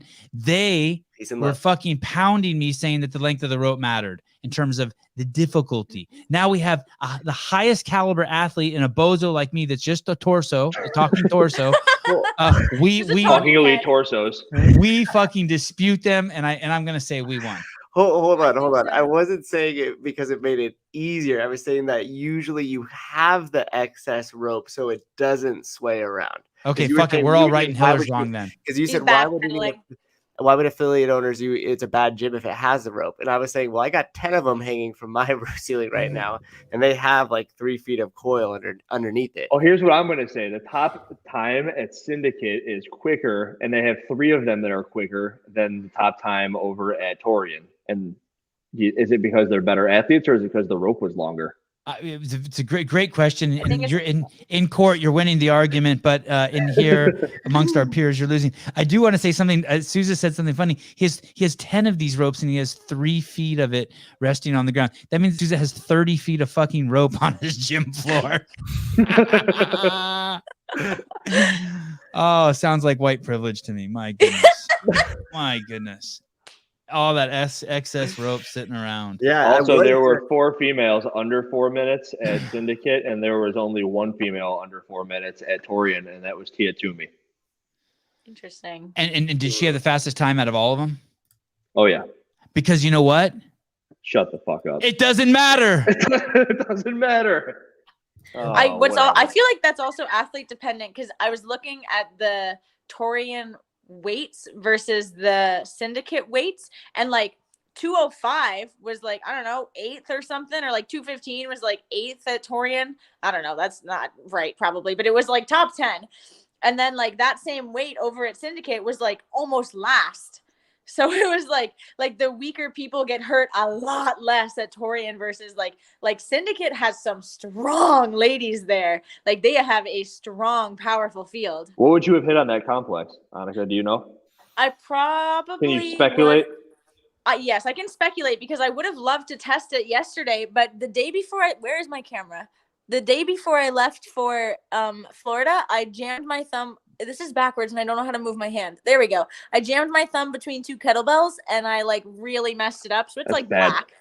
Yeah. So I can't hook grip right now. So I can't really test it because I can't cycle anything heavy. But I think I could, because I would have loved to actually test it and see. But I think I would open at like 215. 215. Wow. I would be happy with 225, I think. That would be, I'd be happy with 225. And then 230 would be gravy. Did you see this girl's body? Yeah, right I've here? never tried to cycle that before. Did you see this girl's body, Georgia Pryor? What about her? No. She looks like a drawing. Like stick figure? No, definitely not a stick figure. She looks like a fucking superhero. I couldn't believe it. Usually I think this about guys. Like there's some guys who just look like a fucking drawing, like Nick Urankar. I used to have to look away and look back at him. He didn't even look real. He looked like a fucking like a fucking action figure. This girl looks like this girl's body. I mean, it's crazy for someone's body to stand out in a field of bodies like this. Yeah. But her, maybe it's because her waist is so tiny. There was something like pull up her Insta. Let me see. I couldn't find her on Instagram, but I think I was spelling it wrong. You did find it? Yeah. Really quick, I gotta let you know that Christy Aramo did have the fastest time, and it was because of the longer rope. Oh shit! Thank you. Okay. Well, I had to make sure that point was clearly said. Once again, I'm wrong. Oh, click that one on the far right. Let's see if we can. The Sevon podcast, where we judge people's bodies. admire. Where we get fired from CrossFit for judging people's bodies. Okay, good. Let's find another one. Let's just go straight to a thirst pick. Is she just in a bathing suit somewhere? Thirst pick. You're on the wrong Instagram. Oh yeah, that one. Yeah. Oh, it's so hard to tell. And maybe it was just her outfit, the way her outfit was. Yeah. Keep scrolling. Maybe she was a swimmer too. Maybe that's why she looked like that. This is a wholesome individual, Sevon. You're not gonna be able to find what you're looking for. Well, even if I'm wrong, she's still beautiful. So it's good. It's good. Yeah, it just looks like a normal, perfect body. Okay, well, it's not a normal, perfect body. It's just perfect body and it's abnormal. It just doesn't look real. She looks like a cartoon character. I mean that in a positive way. Hi. Would you like to go out with me? I think you look like a cartoon character. That's why it took you 5 years to get with your wife, right? Right. That was your. You had to come back. You had to come back from that opener. Until I had to, fix that. We were talking about the list. Does 175? And she lifted 175. That's the lightest, by the way, that anyone did in the complex. In that, I bet Annika could pick it up right now and do 175 without warming up. She's young. She's smiling because she wants to be nice, but I bet she could do it. I bet she could swim faster than me. So. That's also a very nice thing of you to say. That's nice. Come here, little kitty. Is there now she's running away. Sevon steps on his excess rope all the time and it doesn't break his ankles. That's true. Thanks, because he's not going fast enough. It's because I use toe spacers and the rope just slides between my toes. Damn. Georgia, why? I don't know. Does anyone? I'm checking my text, Mr. Wayne, and I don't see anything from you. I think that's a wrap. Is there anything you want to bring up, Hiller? Is there anything you want to bring up, Susan? I really strongly feel like we didn't talk about the workouts at all. Okay. And if that's okay by you, you're the notes man. But we didn't talk about like the wall ball ski workout, and I think you might have skipped over the ski because you just hate watching people ski so much. Is that accurate? Yeah, but did you even watch that one? I did, and you know what really frustrated me about that is it's a 25-minute workout. Yeah, and there's three heats, dude. Nah. I put up my little what did I think the workout should have been video along with my guesstimated finishes, and there were a lot of people in my comments who were saying that I was wrong about my guesstimated finishes, and it's over, and my finishes were within 20 seconds, my guesstimated top time. So I just gotta, whoever might be listening, you were wrong again. And I would also like to say this. I spoke about Medeiros doing the GHD with his eyes closed, so I did mention it. I spoke about Alex Smith doing the entire handstand walk, so I did talk about it. That's two. Okay, that's two. I talked about I didn't mention this. Do you remember what's the guy's name? Do you remember Tudor Magda having extremely fast handstand walks when you trained with him? Yeah, he's always been good on his hands. Yeah, it's like running. Yeah. It may be like the best in the biz. Well, maybe not. Say that again. Said I'll race him. Who's the girl who just took off last year? Was that Danielle? Yeah, Danielle's really good on her hands. Danielle would take us for sure, but I'd try to come second. Right. You think she could beat Tudor Magda? Probably. She has longer arms than him, and she can take. She's also okay. She has longer arms, so she takes bigger steps, and she's just better. She's really good on her hands. Wow. Okay. Caleb, clip that. 140-22. Annika said Danielle's really good on her hands. I think that could go viral. Why? Explain it to her, Hiller. He'll make a video about it. I'll make a video about it. It'll be up tomorrow at 8 a.m. I've never met Danielle in person, and someone met her the other day and told me that she was shorter than they imagined. Is that true? Is she shorter than you imagined when you met her? Bro, I'm 5'2". Everyone's tall. Oh, right. Yeah. That would be my answer too. Typically, people think I'm way smaller than they like. I don't know, like on my Instagram, if I look like long, I don't know. People think I'm like 5'5". I'm 5'2" on a good day. You look 5'2". Yeah. How tall are you? Do you want to hear that you're 5'2", or are you upset when people are like, "Oh, you're short"? I thought you would have been taller. Care. I think you're 5'2". You look exactly 5'2". Yeah. Sevan, what do you think about the cut line? That's a good thing to talk about going into the final day. You got Ariel Lowen just behind Christine Kohlenbrander. Is Christine Kohlenbrander going to miss that last spot again?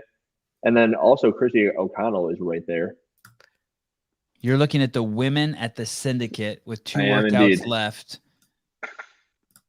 I think that James Sprague, Griffin Raleigh, I think that's pretty cut and dry. Now that Panchik's no longer in the mix, I think that's going to be a not so exciting final day at the cut line. But with the Ariel Lowen, like if Tudor and James both qualify, I'll probably cry. Like they're honestly, like I'll probably cry. We go way back. They've been there for a lot. So they're the only two that I genuinely like. Them plus Freya are the only real ones that I'm like, honestly, they're the only people I'm watching semis for. So if they both make it, like your girl will cry. I think it's going to go Haley Adams, Alexis Raptis in second, then Christine Kohlenbrander, then Christy Arama O'Connell, and then Ariel Lowen. So that means Paige Semenza will choke. Who is the girl in first? But she might not. Gabby? I don't know who that is. I also don't know Gabby. Yeah. This is what we need a Brian friend on the show for. Brian knows all of the people I don't know. I want to know how she's. But Savannah, I also like your list. Thank you. And it's so biased. I have Alexis Raptis ahead of Haley Adams. Have you trained with her? I just had one of my. Pardon? Have you trained with her? Who? Alexis Raptis. No, but I would love to. I think I do really, really like Miami, and I am seriously thinking about moving here. And if I do, Noah goes to Training Think Tank all the time. So I would gladly go with him to go train with Alexis. We talk and so on Instagram and whatnot. And she seems like the sweetest person ever. So I'd totally be down for that. Oh, look at that. Patrick Anderson. She won the 50 cal challenge for the females, the road bike challenge. That's a big win. Who did? I'm guessing Gabby, the person that none of us know who she is. She won the bike challenge. Yeah, that isn't really. Hey, Alexis Raptis is in the military. Is she in the military? No, this is Gabby. Oh. This is Gabby. Gabby, and she's standing in front of a rocket. Dang. Does that mean she's not in the military? She's kind of cool or whatever. That is very cool. Yeah, keep going. I want to see if she. Oh, wow. What a legend. She's deadlift. All right, her. Patrick Anderson, now you're a liar. There's no way she hit a 475 deadlift. Get the fuck out of here. She went to the U.S. Air Force Academy. Dude, she's a complete overachiever. I didn't follow her. What's her Instagram? Gabby. Gabby MCC123. All right. Kind of runs there. She's in the space. Oh, she's a professional bread eater. I can't follow someone as a professional bread eater. Yeah, but she's in the Space Force, so it cancels itself. It cancels out. Bed mass or whatever. That is something I want to know. What does that mean? I want to know. Excess rope at the affiliate. Okay, this is the last thing we're talking about. Patrick Anderson wasn't messing around. She did deadlift 475. What? This girl is powerful. That's the same chick, Gabby? Yep. Yeah. Yeah. You are out of your mind. Wow. There's guys at the CrossFit Games who can do that. Wow. That's nuts. That's nuts. I can't do half that. Justin Medeiros, there was some talk in the chat and people were like, hey, do you think he's going to be a champion the way Rich and Matt are? And someone had it's one of these guys I see in our chat too. I think it was this dude. Sorry to call you out, the Tony tone. I think this dude said, no way, not a chance. He's out of his fucking mind. Justin's left the planet already and none of the other athletes even know it. Justin's going to win the games every year until he decides he doesn't want to win the games anymore. Yeah, you heard it, people. He's a freak. You guys are totally. We watched him do freak shit today.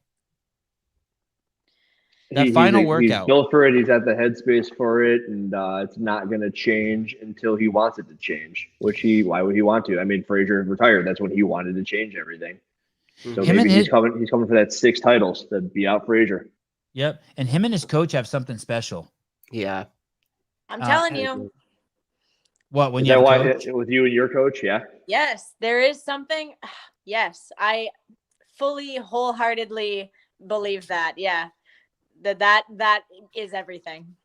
And this dude's a family dude too. Like he crossed first of all, he just hung on fucking Cole Grieshaber's ass the whole time, and then when he needed to, he just fucking smoked him. Turned it on. Yeah, turned it on. That's what you used to see Froning doing. He would just kind of hang out. Yep. He would hang out at 80%. He'd be like, "Okay, I'll win now because I can."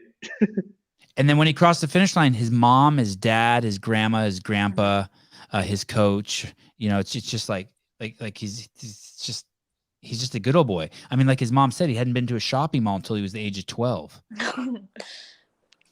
You know, the most interesting about this whole fittest on earth competition is we see it with Matt always winning and Froning always winning. And now we're saying Medeiros is always going to win, is that if you are truly the fittest on earth, like how is that really going to change all that much year after year? That is, unless you age out of it, because there's a point in time where age will be taking away from your fitness. So there is really no reason, if this is the true test of fitness, for him to do anything so long as his programming aligns with everything. What are you pointing at? What do you got? Dallin Pepper will beat Justin in a couple of years. Ooh. Dallin, I fully believe that's Dallin, the only exception, yes.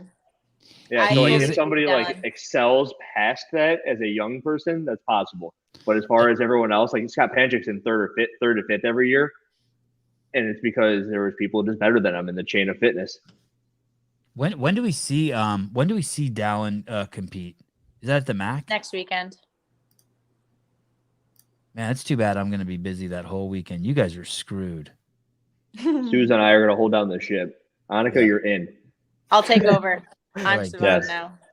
I am Savon. I am the captain can say now. anything I want. Yes, yes. She understands how this works. Tommy Marquez is going to pay for media classes for us. That's very kind. $1.99. Tommy, you the man. You guys are brutal out there.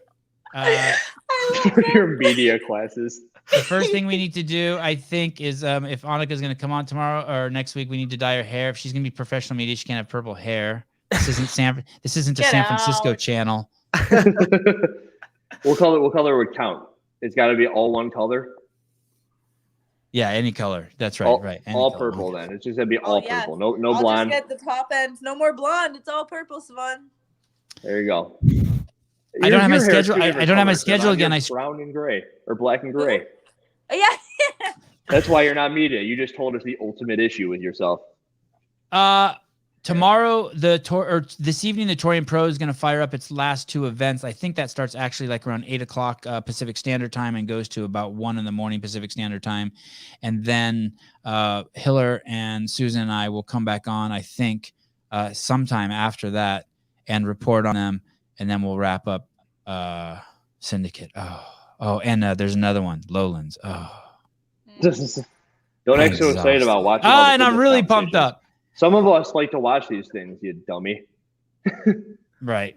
That's true. Now, there is one comment in here talking about Haley Adams' oversized clothing and that she's actually wearing it the same way where when you're a swimmer and you're swimming in the pool, you wear a Speedo, right? Or you wear a jammer because if you wear the big swimsuit.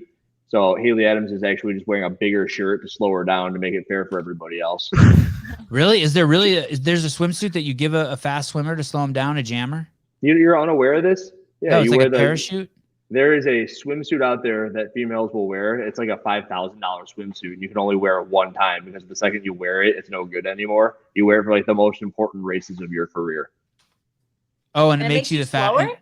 It makes you faster. Yeah. Oh, so you basically you train in your like run of the mill swimsuit your entire life, and then when you have Yeah. the important race, say the Olympics or whatever, you put on the super expensive swimsuit, and it takes off fractions of a second. And there's actually suits that are illegal that make you more buoyant.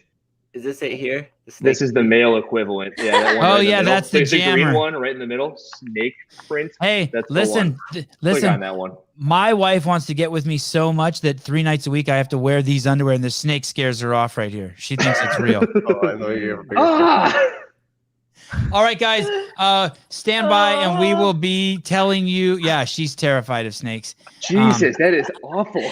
That is one awful. time she got a pair of scissors, and I was like, no, it's not real. She's like, I saw it move though. No. Honey, no. I saw it move.